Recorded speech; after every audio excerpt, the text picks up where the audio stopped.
common question I get, or I see, especially on the internet, is like, how do I lose fat? How do I get shredded? How do I get a six pack? Or how do I build muscle and lose fat at the same time?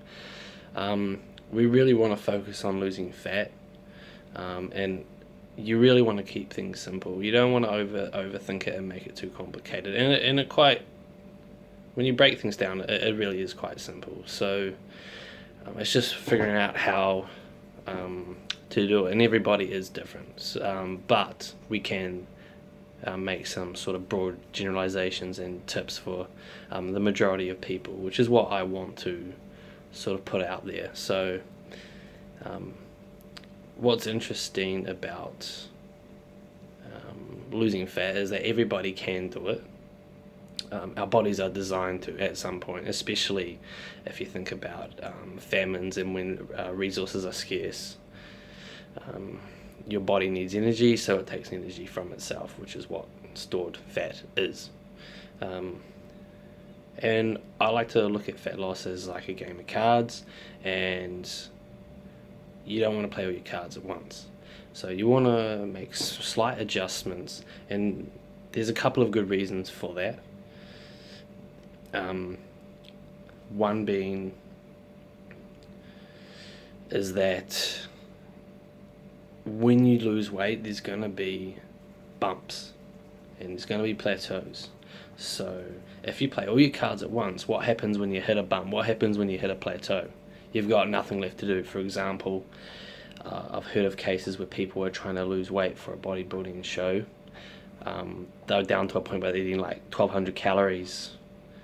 All they're eating is protein, broccoli, and doing like 3 hours of cardio. And then they stop losing weight. What do? Another hour of cardio, 4 hour cardio? That's just nonsense. So you want to like prevent that from happening.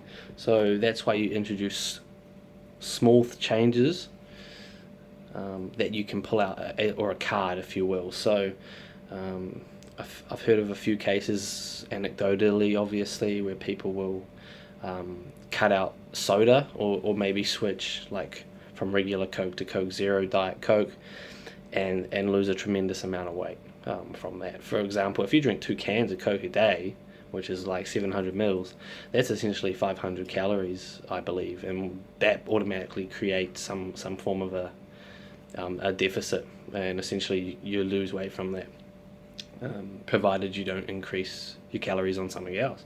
So if you just did that, you'd lose weight.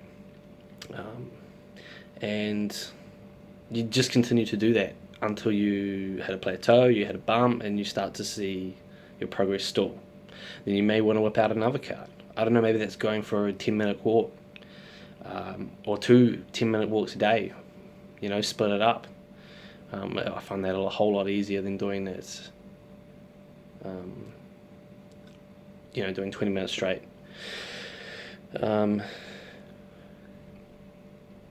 And another big reason is our bodies tend to like doing the same thing and like patterns and like being in homeostasis. So if you've got things that you can continuously fire and throw at yourself to lose weight, your body's going to continue to react and go into shock, basically. And I find that with myself when I change things up constantly, although I don't as much as I should, that I will notice a significant difference and change. It may be somewhat uncomfortable, but at the end of the day, we're looking for results. So and what I like at the end of the day, what I like to preach is doing something that's sustainable, because with weight loss, majority of people can lose weight, report losing weight at some point in their lives. It's just that they don't retain that and stick to that, so they fall off and put the weight back on, and if sometimes even more. So that's what we want to prevent. So instead of like going in full force, cutting all your carbs, eating chicken and broccoli, doing 2 hours of cardio, slowly add things in, slowly remove things from your diet, slowly add in exercise, maybe make smarter choices. So, for example, instead of having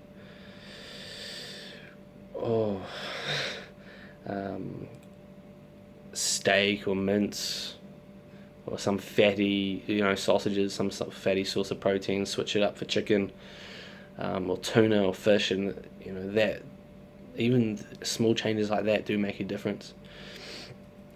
So basically, to sum it up, small changes constantly. Only make changes when you hit a bump or hit a plateau. Don't continue to add things in, even though it may be tempting to fast track the process. Doesn't always work like that. If you throw everything in at once, what have you got to play when that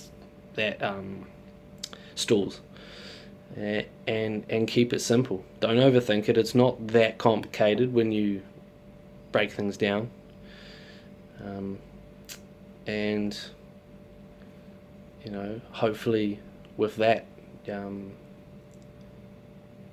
you'll start to see some sort of changes and some sort of results. And in my case, yeah. So, thank you.